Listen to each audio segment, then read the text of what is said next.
అవినాష్, చెప్పుమా. దగ్గరలో ఉన్న మెడ్ప్లస్ కు వెళ్ళి మెడ్ప్లస్ బ్రాండ్ మెడిసిన్స్ అని అడిగి కొనుక్కునరా. అక్కడ 50 to 80% తగ్గింపుకు వస్తుంది. మీరు తీసుకునే అదే మందులు, అదే నాణ్యమైన మందులు, కానీ సగం ధరకే. ప్రజాపద్దుల కమిటీ చైర్మన్ పదవికి నామినేషన్ వేయాలని వైఎస్ఆర్సీపీ నిర్ణయించింది. ప్రతిపక్షానికి ఆ పదవి ఇవ్వాలని ఆ పార్టీ కోరుతోంది. ఈ నేపథ్యంలో చైర్మన్ పదవికి వైసీపీ ఎమ్మెల్యే పెద్దిరెడ్డి రామచంద్రారెడ్డితో నామినేషన్ వేయించాలని పార్టీ నిర్ణయించింది. ఇప్పటికే ఆయన అసెంబ్లీ వద్దకు చేరుకున్నారు. కాసేపట్లో ఆయన నామినేషన్ వేసే అవకాశం ఉంది. నామినేషన్లు దాఖలు చేసుకునేందుకు ఇవాళ మధ్యాహ్నం 1 గంట వరకు సమయం ఉంది. మరోవైపు పీఏసీలో సభ్యుడిగా ఎన్నిక కావాలన్నా 18 మంది ఎమ్మెల్యేల బలం ఉండాలి. ప్రస్తుతం వైసీపీకి 11 మంది మాత్రమే ఎమ్మెల్యేలు ఉన్నారు. ఈ నేపథ్యంలో ఆ కమిటీ చైర్మన్ పదవికి నామినేషన్ వేయాలని వైసీపీ నిర్ణయించడంతో ఉత్కంఠ నెలకొంది. ప్రజాపద్దుల కమిటీలో 12 మంది సభ్యులు ఉంటారు. శాసనసభ నుంచి 9 మంది, మండలి నుంచి 3 ఉంటారు. శాసనసభ్యుల నుంచే చైర్మన్ నియమితులవుతారు. శాసనసభ స్పీకర్ దీనిపై నిర్ణయం తీసుకుంటారు. గత వైసీపీ హయాంలో ప్రతిపక్ష తెలుగుదేశానికి ఒక్క సభ్యుడిని ఎన్నుకున్నంత బలం ఉంది. దీంతో పయ్యావుల కేసుకు ఆ సభ్యుడిగా అవకాశం దక్కింది. సంప్రదాయం ప్రకారం ఆయన్నే చైర్మన్గా నియమించారు. ప్రస్తుతం ప్రతిపక్ష వైసీపీ నుంచి ఒక్క సభ్యుడు ఎన్నికయ్యే ఆస్కారం లేకపోవడంతో ఈ చైర్మన్ పదవి ఎవరికి దక్కుతుందనేది ఆసక్తిగా మారింది.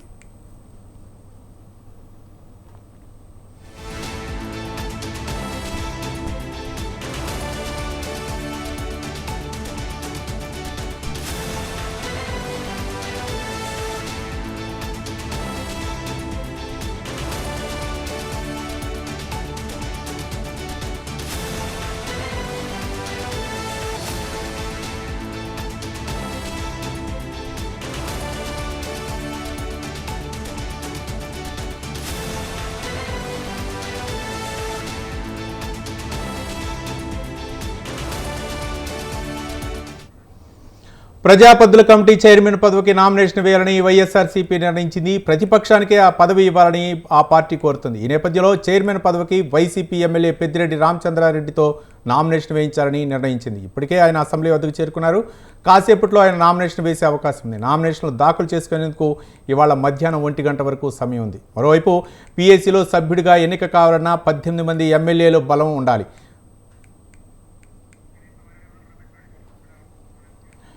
పీఏసీ చైర్మన్ ఎన్నికపై అయితే ఉత్కంఠ కొనసాగుతుంది. దీనిపై మరిన్ని వివరాలు మా కరస్పాండెంట్ రమేష్ మరిన్ని వివరాలు అందించడానికి సిద్ధంగా ఉన్నారు. రమేష్,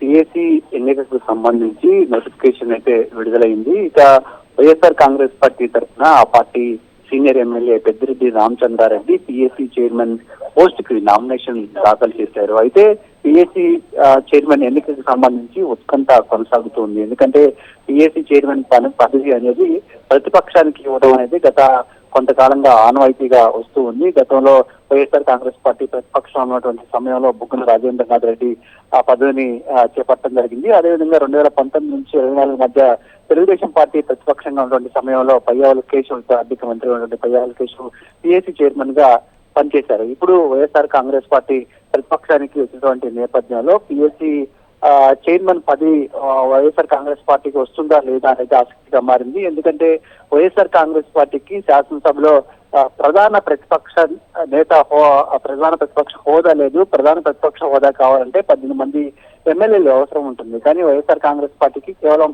11 మంది ఎమ్మెల్యేలు మాత్రమే ఉన్నారు. ఈ నేపథ్యంలో వైఎస్ఆర్ కాంగ్రెస్ పార్టీ పీఏసీకి పోటీ చేసినప్పటికీ ఆ పదవి వరిస్తుందా లేదా అనేది మాత్రం కొంత ఉత్కంఠ నెలకొని ఉంది. మరోవైపు అధికార పార్టీ నేతలు మాత్రం ఖచ్చితంగా పీఏసీ చైర్మన్ గా ప్రతిపక్షానికి ఆ పదవి దక్కాలంటే ఖచ్చితంగా 18 మంది సభ్యులు ఉండాల్సినటువంటి అవసరం ఉంది. కానీ వైఎస్ఆర్ కాంగ్రెస్ పార్టీకి ఆ స్థాయిలో సంఖ్యాబలం లేదు. కాబట్టి ఆ పదవి వైఎస్ఆర్ కాంగ్రెస్ పార్టీకి దక్కే అవకాశం లేదని అధికార పార్టీ చెప్తుంది. మరోవైపు ప్రతిపక్షం మాత్రం ఈ అంశానికి సంబంధించి శాసనసభలో కేవలం వైఎస్ఆర్ కాంగ్రెస్ పార్టీ ఒక్క పార్టీ మాత్రమే ప్రతిపక్షంగా ఉంది.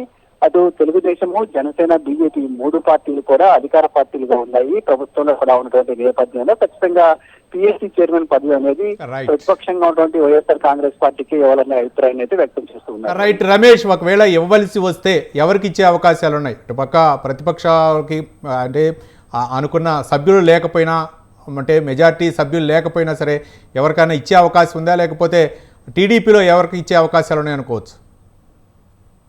ప్రధానంగా పిఎస్సి చైర్మన్ పదవి అనేది ప్రతిపక్షానికి ఇవ్వడం అనేది ఒక ఆనవాయితీగా వస్తుంది. గత కొన్నేళ్లుగా ఇదే సాంప్రదాయం కూడా కొనసాగుతూ ఉంది. ఇప్పుడు ఆంధ్రప్రదేశ్ శాసనసభలో మాత్రం ప్రతిపక్ష పార్టీగా అంటే ప్రధాన ప్రతిపక్ష హోదా కావడానికి రావాల్సినటువంటి ఎమ్మెల్యేల సంఖ్య కూడా వైఎస్ఆర్ కాంగ్రెస్ పార్టీకి లేదు.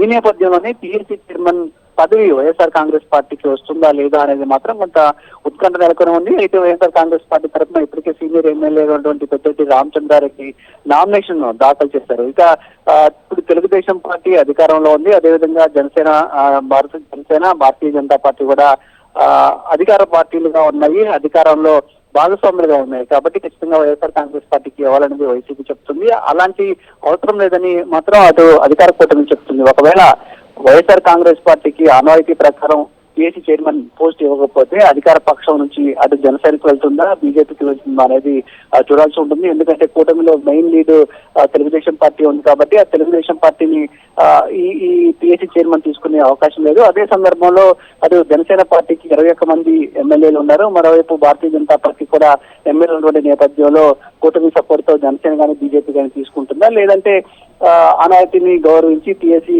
చైర్మన్ పోస్ట్ ను వైఎస్ఆర్ కాంగ్రెస్ పార్టీకి ఇస్తుందా అనే ఒక ఉత్కంఠ అయితే నెలకొంది. దీనికి సంబంధించి కొంత స్పష్టత అయితే రావాల్సి ఉంది. Ravi, right, thank you Ramesh.